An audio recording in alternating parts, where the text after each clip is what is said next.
We started our journey at 6 in the morning on December 14th and arrived in Mullens just past noon.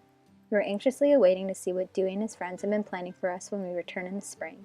We were also excited to see the Mullens Opportunity Center again. It had been just shy of 2 years since Kim and I last visited, and inside we found the brick our CCME group signed in 2016. We were given a tour of some of the rooms that will hope to serve as a museum of the town's local history.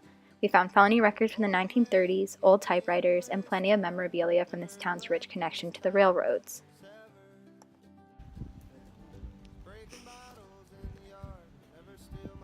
Wave to the camera, Father Dan.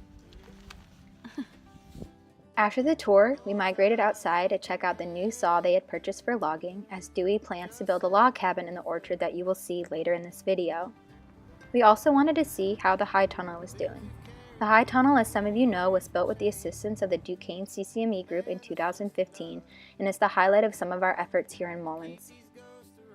Our group in 2016 helped plant seeds for their summer harvest the year after it was built, and even in the middle of December we found that there were still plants growing and the temperature inside had to at least be 20 degrees warmer than the temperature outside. We then moved on to check out some of the projects Dewey and his friends had been working on off-site of the mock. Our first stop was an old school that had been converted to another museum, and although we didn't get to see the inside of it, we did spend some time outside looking at the Wyandotte River, which runs behind the mock and most of Mullens.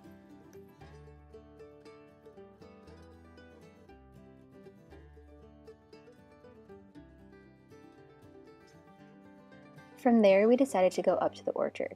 Since our drive was going to be straight up a mountainside and Father Dan's car was not very well equipped to handle it, he stayed behind as Kim, Gio, and I made the trip up.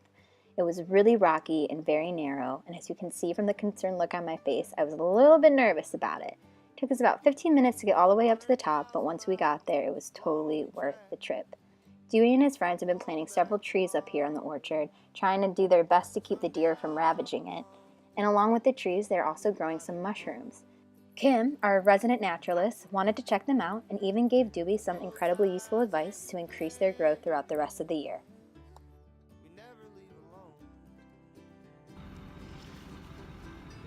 The orchard was our last stop before we returned home to Pittsburgh. Our trip was very insightful, and there were many possible projects for us to complete on our trip when we return in the spring. I'm really looking forward to all of you experiencing the sense of community and pride that these people have, and to appreciate all the natural beauty even in the face of poverty.